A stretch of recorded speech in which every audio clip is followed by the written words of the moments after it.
Hello viewers, আজ আমরা 2023 সালের রায় মার্টিন কোশ্চেন ব্যাংক ইংলিশের ফার্স্ট সামেটিভ এভলিউশন টেস্টের 7 নম্বর যে স্কুলটা রয়েছে মডেল অ্যাক্টিভিটি 7 বেলদা প্রভাবতী বালিকা বিদ্যাপীঠ, তার সিন প্যাসেজ এবং গ্রামার প্যাসেজ সলভ করব। সো ভিউয়ার্স, তোমরা আগে সিন প্যাসেজটা দেখো।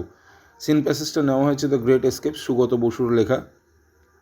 যদি তোমাদের পড়া হয়ে গিয়ে থাকে তাহলে তোমরা অবশ্যই করো, আদারওয়াইজ তোমরা সিন প্যাসেজটা ভালো করে পড়ে নিয়ে তারপরে করবে, কেমন? দেখো, the task as it turned out was to help plan and carry out Subhas's escape from India. অর্থাৎ কাজটা ছিল কি, সুভাষকে ভারত থেকে পালানোর জন্য পরিকল্পনা করা এবং সেই পরিকল্পনাটাকে বাস্তবে রূপান্তরিত করা বা সেটাকে কার্যকর করা। Shishir would have to drive his uncle, Shishir তার কাকুকে গাড়ি চালিয়ে নিয়ে যাবে in the dead of the night, অর্থাৎ মধ্যরাত্রে বা নিশুতি রাতে, okay, to a rail station far away from Calcutta, অর্থাৎ কলকাতা থেকে অনেক দূরের কোনো একটা রেল স্টেশনে। ওকে, এরপরে দেখো পরের পেজে, ফ্রম হিজ আঙ্কেলস রেসিডেন্ট, অর্থাৎ তার কাকুর বসত বাড়ি থেকে, অ্যাট এলগিন রোড, অর্থাৎ এলগিন রোডে তার কাকু অর্থাৎ সুভাষচন্দ্র বসুর বসত বাড়ি থেকে শিশির ওয়াকড ব্যাক, শিশির হেঁটে বাড়ি ফিরল দ্যাট নাইট, ওই রাত্রেই, টু হিজ ওন হাউস, নিজের বাড়িতে, অ্যাট 1 উডবার্ন পার্ক, 1 নম্বর উডবার্ন পার্কে, in a state of wonder and subdued excitement, অর্থাৎ একটা চাপা উত্তেজনা এবং বিস্ময় নিয়ে। সো ভিউয়ার্স, এই ছিল তোমাদের সিন প্যাসেজ। এখান থেকে যে প্রশ্ন করা আছে, ফার্স্ট অফ অল তোমাদের প্রথমে একের দাগে দিয়েছে অ্যান্সার দ্য ফলোয়িং কোশ্চেন, এখানে দুটো প্রশ্ন দিয়েছে 1 নম্বর করে, তারপরে ট্রু ফলস দিয়েছে, ওটাও 1 নম্বর করে, সাপোর্টিং স্টেটমেন্ট মেনশন করেনি, তারপরে একটা সিনোনিমস লিখতে বলেছে। ওকে, তো ফার্স্ট তোমাদের যে কোশ্চেনটা রয়েছে সেটা দেখো, রয়েছে কি, হোয়াট ওয়াজ দ্য টাস্ক, টাস্কটা কী ছিল? টাস্কটা ছিল নেতাজিকে, অর্থাৎ শিশিরের কাজটা ছিল কি, তার কাকু সুভাষচন্দ্র বসুকে দেশ থেকে পালিয়ে যাওয়ার একটা পরিকল্পনা করা এবং সেই পরিকল্পনাটিকে বাস্তবায়িত করা। তাহলে আমরা প্রশ্ন ধরে লিখব, দেখো,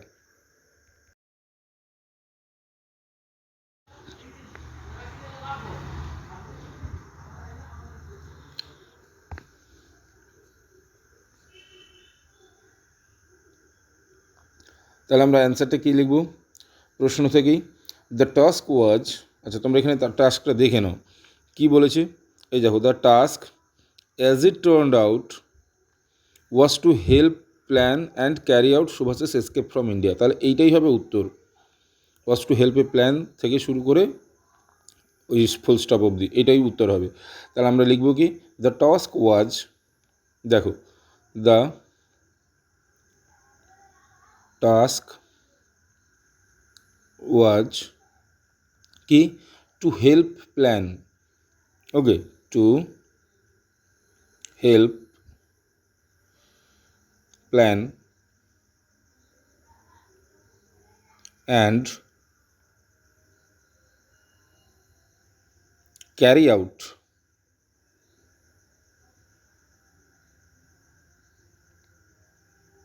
সুভাষেস এসকেপ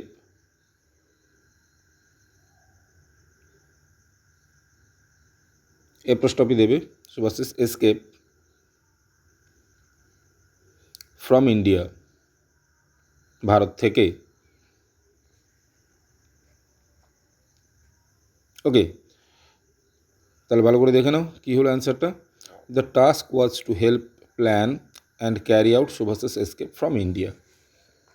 ওকে, চলো পরের প্রশ্নতে চলে আসি। পরের প্রশ্ন কী বলেছে, in what condition Shishir came back to his own house, অর্থাৎ কোন পরিস্থিতিতে শিশির তার নিজের বাড়িতে ফিরে এসেছিল।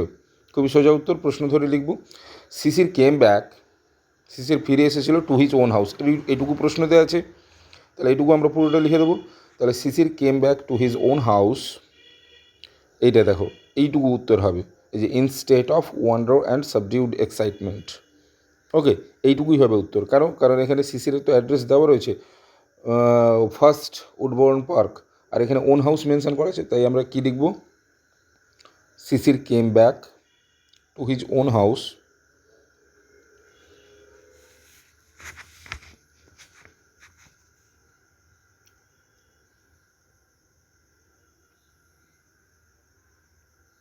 On house. এবারে উত্তর লিখব, দেখো লাস্টে যেটা দেখিয়ে দিয়েছিলাম। ওকে, এই যে এইখান থেকে আমি আন্ডারলাইন করে দিচ্ছি, দেখে নাও, এখান থেকে পুরো উত্তরটা তুলে দেবো একেবারে সরাসরি, কোনো অসুবিধা নেই। In a state of wonder and subdued excitement, ঠিক আছে। দেখো, in state of wonder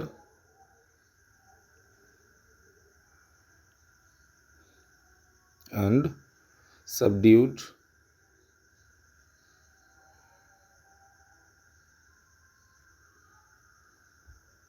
excitement.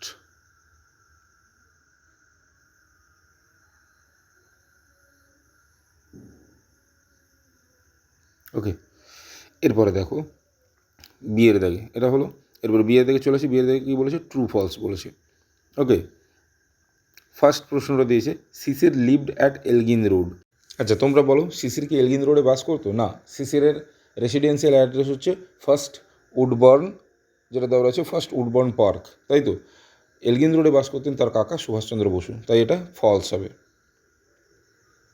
দেখে নাও এখান থেকে এই যে লাইনটা,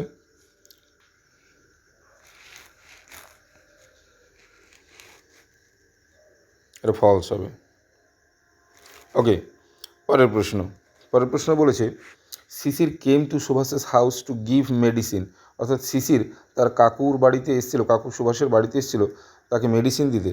আচ্ছা, এই যে প্যাসেজটা, মানে এই যে লাইনটা, এইটা কিন্তু এই 4 লাইনের মধ্যে কিন্তু নেই। এটা তোমাকে একটু আগে বা পরে পড়লে বুঝতে পারবে। একটা জায়গায় দেওয়া আছে যে অসুস্থ কাকুর সঙ্গে যখন হাউস অ্যারেস্ট করা হয়েছিল সুভাষচন্দ্র বসুকে, তখন একজন অসুস্থ কাকুকে তার ভাইপো অনায়াসে দেখতে পারে, ওকে, দেখতে আসতে পারে। তাই এখানে অসুস্থ কাকুর সঙ্গে জাস্ট দেখা করতে এসেছিলো, না কি সে মেডিসিন দিতে এসেছিলো। তাই এই স্টেটমেন্টটাও ফলস হবে। ওকে, ফলস। চলো পরের প্রশ্নতে চলে আসি। পরের প্রশ্নতে বলেছে একটা স্যানোনিমস খুঁজতে, কি বলেছে? অ্যাসিস্ট। অ্যাসিস্ট মিনস সাহায্য করা, দ্যাট মিনস হেল্প হবে। দেখো তোমাদের টেক্সটে হেল্প রয়েছে, তো এখানে হেল্প হবে।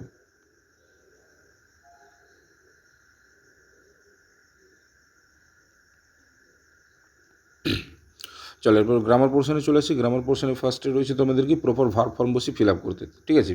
দেখো, my brother go for walk every morning, অর্থাৎ প্রতিদিন যায়, ঠিক আছে, মর্নিং ওয়াকে। তাহলে গোয়ের কী হবে? হ্যাবিচুয়েট হলে প্রেজেন্ট ফর্মটাই হবে, ঠিক আছে, তাহলে গোজ। পরেরটা দেখো, I read in this school since 2017, 2017 সাল থেকে পড়ছি, তার মানে প্রেজেন্ট পারফেক্ট কন্টিনিউয়াস হবে, অর্থাৎ আগেও পড়ছিলাম, অর্থাৎ অনেক সময় ধরে চলছে এই কাজটা, ঠিক আছে। তাহলে প্রেজেন্ট পারফেক্ট কন্টিনিউয়াস হবে। তাহলে আমরা কী করবো প্রেজেন্ট পারফেক্ট কন্টিনিউয়াস হলে?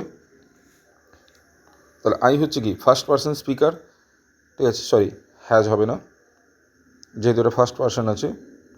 তাহলে হবে কি হ্যাভ বিন রিডিং। কেন? কারণ আই হচ্ছে ফার্স্ট পারসন, সবসময় একটু জেনে রাখবে, আই হচ্ছে ফার্স্ট পারসন স্পিকার, তাই এখানে ফার্স্ট পারসন হবে। তাহলে তাই হ্যাভ বিন হবে, আই হ্যাভ বিন রিডিং।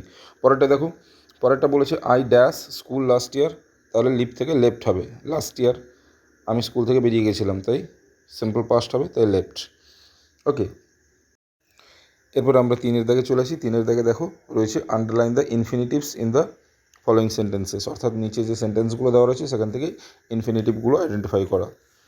প্রথম দেখো, the girl is happy to hear the news, তাহলে এখানে টু হেয়ার হবে, ওকে, এটাই হচ্ছে ইনফিনিটিভ। পরেরটা দেখো, the man is about to ploy his trade, এখানে টু ফ্লাই হবে, ওকে। আচ্ছা, তোমাদের সঙ্গে একটা কথা বলিনি, কথাটা হচ্ছে কি, যদি তোমাদের কারোর ইনফিনিটিভ বুঝতে অসুবিধা হয়, তাহলে আমি এরপরে একটা নেক্সট ভিডিও করে দেবো ইনফিনিটিভ, জিরান্ড এবং পার্টিসিপেলের টোটাল যে পার্থক্যটা, ওই পার্থক্যটা নিয়েই আমি, বা কীভাবে বুঝবে বা তোমরা আইডেন্টিফাই করবে, এটা নিয়ে একটা ভিডিও বানিয়ে দেবো। যদি তোমরা ইন্টারেস্টেড হও তাহলে তোমরা আমাকে অবশ্যই কমেন্ট করে জানিও, কেমন?